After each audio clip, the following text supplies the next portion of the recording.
तो स्वागत है आपका एक नए वीडियो में। आइए जानते हैं आज के मुख्य समाचार। बने रहिएगा आप हमारे साथ। कई अपडेट है, नई जानकारी है। योगी सरकार ने 3 बड़े फैसले किए हैं। वही मथुरा और काशी विवाद पर जगत गुरु परमहंस आचार्य का भड़काऊ बयान भी सामने आया है। इसके बारे में भी जानेंगे। युवराज सिंह के घर पर चोरी हुई है। दोस्तों आर अश्विन तीसरे टेस्ट से बाहर हो गए हैं और कई सारे अपडेट है। यूट्यूबर एल्विस यादव को 7 साल तक की सजा हो सकती है। क्या पूरा अपडेट है, जानेंगे हर एक नई जानकारी। तो चलिए शुरू करते हैं। बात कर ले पहले किसान निधि के अपडेट का। तो प्रधानमंत्री किसान सम्मान निधि योजना को लेकर एक नई जानकारी आ रही है। दरअसल इस जिले के 56,000 किसानों को नहीं मिलेगी किसान निधि। दोस्तों आपको बता दें केवाईसी नहीं हुई है, अटक सकती है 16वीं किस्त। आपको बता दें 21 फरवरी तक आपके पास समय है। शाहजहांपुर जिले की बात करें तो 56,000 किसानों को प्रधानमंत्री किसान सम्मान निधि का लाभ नहीं मिल पाएगा, क्योंकि कृषि विभाग के मुताबिक इन किसानों की केवाईसी नहीं हुई है और जिनकी केवाईसी नहीं हुई उनको लाभ नहीं मिलेगा। दोस्तों आपको बता दें 27 फरवरी से 5 मार्च के बीच में कभी भी किसान निधि का पैसा आ सकता है। सरकार इसका ऐलान कर सकती है। हालांकि आपको बता दें फेस ऑथेंटिकेशन हुआ या फिर ई केवाईसी हुई, ये आपको कराना बेहद जरूरी है। आप किसी भी जिले के रहने वाले हो, आपको लाभ तभी मिलेगा जब आपकी ई केवाईसी हुई रहेगी। तो जल्द ही करा लीजिएगा, क्योंकि किसान निधि का पैसा आने वाला। यूपी के इन 41 जिलों में ही मिलेगा मुफ्त बाजरा का वितरण। 28 फरवरी तक होगा राशन का वितरण। दोस्तों बहुत सारे लोग सोच रहे हैं कि उनके जिले में भी बाजरा मिलेगा गेहूं चावल के साथ, तो ऐसा नहीं है। राष्ट्रीय खाद्य सुरक्षा अधिनियम 2013 के तहत अंत्योदय पात्र गृहस्थी कार्ड धारकों को 28 फरवरी तक इस महीने का फ्री राशन मिलेगा, जो कि 15 तारीख से शुरू हो गया है। मुफ्त खाद्यान्न वितरण के तहत राज्य के 41 जिलों में बाजरा का वितरण हो रहा है, यानी कि 21 किलो चावल 5 किलो बाजरा मिलेगा अंत्योदय कार्ड धारकों को। लेकिन किन जिलों में मिलेगा ये आप जान लीजिए। दरअसल 41 जिलों में बाजरा का वितरण किया जाना है। इन जिलों में लाभार्थियों को अंत्योदय कार्ड धारक अगर आप रहेंगे तो 9 किलो गेहूं 21 किलो चावल 5 किलो बाजरा दिया जाएगा। यानी कि बाजरा वितरण के लिए जिन जिलों को शामिल किया गया है उसमें बांदा, प्रतापगढ़, जौनपुर, चंदौली, वाराणसी, बलिया, बुलंदशहर, गौतमबुद्ध नगर, मुरादाबाद, रामपुर, संभल, अमरोहा, बरेली, बदायूं, शाहजहांपुर, हरदोई, उन्नाव, आगरा, मथुरा, मैनपुरी, फिरोजाबाद, अलीगढ़, एटा, कासगंज, हाथरस, कानपुर नगर, कानपुर देहात, ये सब जिले शामिल है। प्रयागराज, कौशाम्बी, गाजीपुर, जालौन, चित्रकूट, पीलीभीत भी शामिल है। यानी इन्हीं जिलों में मिलेगा, बाकी सभी जिलों में नहीं मिलेगा। आपको पता ही है कि 75 जिले हैं, जिसमें से 41 जिलों में ही ये राशन वितरण की बात बताई गई है। वही स्वामी प्रसाद मौर्य को लेकर भी एक नई जानकारी आ गई है। सपा से दूरी के बीच स्वामी प्रसाद मौर्य और पल्लवी पटेल का भी नया ऐलान है। राहुल की यात्रा में होंगे शामिल। दोस्तों सपा के राज्यसभा प्रत्याशियों को वोट नहीं देने का ऐलान के बाद सपा की सिराथू विधायक अपना दल कमेरावादी की नेता पल्लवी पटेल शनिवार को वाराणसी में कांग्रेस नेता राहुल गांधी की न्याय यात्रा में शामिल होंगी। वही सपा से दूरी के बीच स्वामी प्रसाद मौर्य ने भी ऐलान किया है कि राहुल की यात्रा में वो शामिल होंगे।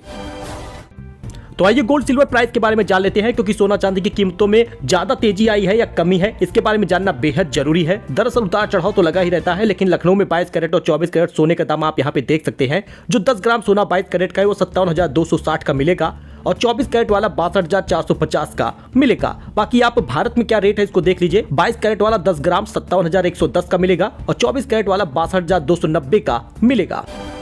क्योंकि कश्मीर में भी दौड़ेगी वंदे भारत, पीएम मोदी दिखाएंगे इलेक्ट्रिक ट्रेन को हरी झंडी। दोस्तों कश्मीर घाटी में जल्द ही वंदे भारत ट्रेन का ऐलान हो जाएगा। पहली इलेक्ट्रिक ट्रेन को हरी झंडी दिखाने जा रहे हैं। तो अगर आप भी कोचिंग वगैरह पढ़ाते हैं या कोचिंग में जाकर पढ़ते हैं तो इस खबर को जान लीजिएगा, क्योंकि कोचिंग सेंटरों पर शिकंजा कसेगी सरकार। विज्ञापनों में नहीं कर पाएंगे आप बड़े बड़े दावे कि सरकार अब कोचिंग सेंटरों पर शिकंजा कसने की तैयारी में है। कोचिंग सेंटर विज्ञापनों में जिस तरह के दावे करते हैं उनको लेकर गाइडलाइन तैयार की गई है, जिस पर जनता की राय मांगी गई है। दरअसल आपको पता ही होगा कि कोचिंग के भ्रामक विज्ञापनों पर शिकंजा कसने के लिए सरकार ने नई गाइडलाइन कोचिंग सेंटर पर 100% सिलेक्शन हो जाएगा, नौकरी मिल जाएगी। लेकिन ऐसा हो नहीं पाता और 100% का वादा किया जाता है, जिसके कारण से अब सरकार ने ये नियम बनाया है। उपभोक्ता मामलों के मंत्रालय ने 30 दिन के अंदर इस पर जनता की राय मांगी है। तो सुशासन की पहली शर्त है रूल ऑफ लॉ। सीएम योगी बोले कोई समस्या है तो बताएं, होगा समाधान। दोस्तों सीएम योगी ने कहा अगर किसी को कोई समस्या होती है तो अपनी परेशानी के बारे में सीधे शासन को अवगत करा सकता है, उसका समाधान होगा। यानी कि उन्होंने कहा सुशासन का पहली शर्त यही होती है कि रूल ऑफ लॉ लागू रहे।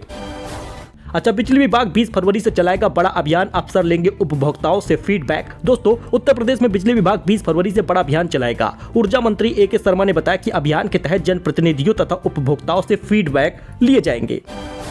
वही FSL की रिपोर्ट बढ़ाएगी एल्विस यादव की मुश्किलें, क्योंकि एक डिब्बी में 20 ml जहर मिला था। 3 से 7 साल की सजा हो सकती है। बिग बॉस OTT 2 के विनर और यूट्यूबर एल्विस यादव को कौन नहीं जानता। फेमस यूट्यूबर हैं और बिग बॉस OTT 2 के विनर भी हैं, लेकिन इनको लेकर लगातार कंट्रोवर्सी बनी रहती है। अब पिछले साल यूट्यूबर सांप के जहर की सप्लाई करने और रेव पार्टी के मामले में फंसे थे। नोएडा पुलिस ने एल्विस समेत सपेरो के खिलाफ केस दर्ज, रिपोर्ट आ चुकी है। अब आपको बता दें 3 से 7 साल की सजा हो सकती है। तो इंडिया वर्सेज इंग्लैंड के तीसरे टेस्ट में मैच के दौरान ही बाहर हो गए अश्विन। जी हां, फैमिली इमरजेंसी के कारण तीसरे टेस्ट से बाहर हुए हैं। BCCI ने कहा खिलाड़ी और परिवार का स्वास्थ्य जरूरी है। दोस्तों, फैमिली इमरजेंसी के कारण भारतीय टीम के स्पिनर R अश्विन राजकोट में इंग्लैंड के खिलाफ खेले जा रहे तीसरे टेस्ट से बाहर हो गए हैं। हालांकि ये तीसरे टेस्ट का हिस्सा थे, इन्होंने एक इनिंग खेली भी थी, लेकिन अब इन्हें बाहर किया गया है। शुक्रवार को BCCI ने इसकी जानकारी दी है। BCCI ने कहा चैंपियन क्रिकेटर और उनके परिवार के लिए हम सपोर्ट करते हैं। खिलाड़ियों और उनके प्रियजनों का स्वास्थ्य सबसे ज्यादा महत्वपूर्ण होता है। बोर्ड अश्विन और उनके परिवार की प्राइवेसी का सम्मान करने का अनुरोध करता है, क्योंकि वे इस चुनौतीपूर्ण समय से गुजर रहे हैं। वह युवराज सिंह के घर पर हो गई है चोरी, गायब हुआ कैश और ज्वेलरी, मां ने इन पर जताया है संदेह। दोस्तों, पूर्व क्रिकेटर युवराज सिंह जिन्होंने 6 छक्के लगाए थे T20 2007 के वर्ल्ड कप में, जी हां, उन्हीं के घर में पंचकुला के MDC सेक्टर 4 स्थित आवास से नकदी और आभूषण की चोरी का मामला सामने आया है। बताया जा रहा है कि इस चोरी में 75,000 रुपए नगद और कई प्रकार के आभूषण शामिल थे जो चोरी हो गए हैं। दरअसल चोरी जहां पर हुई है वहां पर कार्यरत घरेलू कर्मचारियों पर संदेह पैदा कर दिया है। युवराज सिंह की मां शबनम सिंह ने खुलासा किया है कि house keeping staff Lalita Devi और रसोइया सिलदार पाल संदेह के घेरे में देखे जा रहे हैं। वहीं अयोध्या राम मंदिर के रामलला दर्शन की नई व्यवस्था आज से लागू हो गई है। 2 नई श्रेणी तय की गई है। अयोध्या राम मंदिर में रामलला दर्शन के लिए नई व्यवस्था आज से लागू होगी। श्री राम जन्मभूमि तीर्थ क्षेत्र ने इसके लिए सुगम दर्शन और विशिष्ट दर्शन को 2 नई श्रेणी तय की है। इस श्रेणी में दर्शन की सुविधा सुबह 7 बजे से रात 9 बजे के मध्य और 2-2 घंटे की 6 अलग अलग स्लॉट में मिलेगी। इस श्रेणी में पास निर्गत कराने वाले श्रद्धालुओं के लिए बुकिंग स्लॉट की निर्धारित समय में पहुंचने की अनिवार्यता रहेगी, अन्यथा पास निरस्त हो जाएगा। तो मथुरा और काशी विवाद पर जगत गुरु परमहंस आचार्य का भड़काऊ बयान सामने आया है। उन्होंने कहा 40 लाख मस्जिद। जी हां दोस्तों, उन्होंने कहा कि माहौल खराब करने के लिए गलत काम करने वालों को जिंदा जमीन में गाड़ दिया जाएगा। हमारी तरफ से चेतावनी भी है और सुझाव भी है, मतलब ऐसा उन्होंने गैर जिम्मेदाराना बयान दिया है। जगत गुरु परमहंस आचार्य पहले भी विवादित बयान दे चुके हैं। पत्थरबाजी होने पर 40 लाख मस्जिद टूटेगी, ऐसा उन्होंने कहा। मुगल काल में 40 लाख मंदिरों को तोड़कर मस्जिद बनाई गई थी। 40 लाख मस्जिद तोड़कर मंदिर बना दिया जाएगा। उन्होंने दहशतगर्द पत्थरबाजों को खुलेआम चुनौती दी है।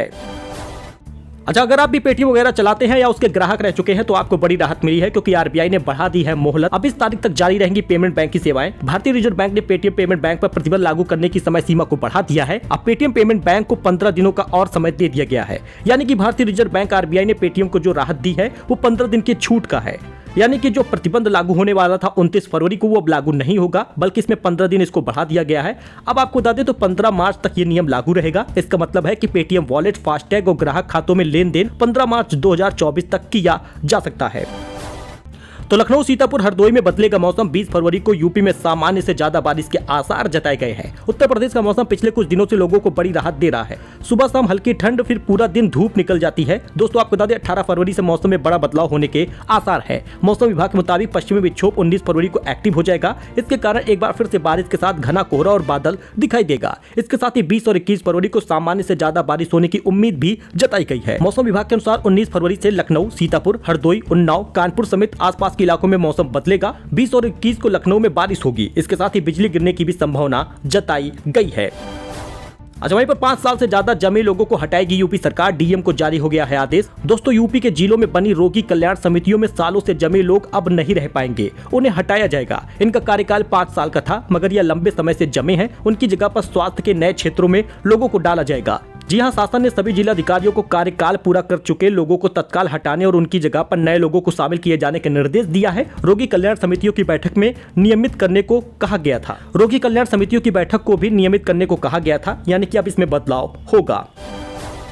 वही 6 महीने के लिए हड़ताल पर पाबंदी लगा दी गई है। उल्लंघन पर बिना वारंट गिरफ्तारी हो जाएगी। किसान आंदोलन के बीच उत्तर प्रदेश सरकार ने बड़ा फैसला कर दिया है। उत्तर प्रदेश सरकार ने नोटिफिकेशन जारी करते हुए कहा कि एस्मा एक्ट लगने के बाद भी अगर कोई कर्मचारी हड़ताल या प्रदर्शन करते पाया जाता है तो हड़ताल करने वाले को एक्ट उल्लंघन के आरोप में तुरंत गिरफ्तार कर लिया जाएगा, वो भी बिना वारंट की ये गिरफ्तारी होगी। पंजाब हरियाणा के किसानों के आंदोलन के बीच उत्तर प्रदेश सरकार ने राज्य में 6 महीने के लिए हड़ताल पर पाबंदी लगा दी है। यह नियम राज्य सरकार के अधीन सरकारी विभाग, निगम, प्राधिकरण पर भी लागू होगा। यानी कि आप कोई भी हड़ताल करेंगे तो बिना वारंट गिरफ्तार भी हो जाएंगे।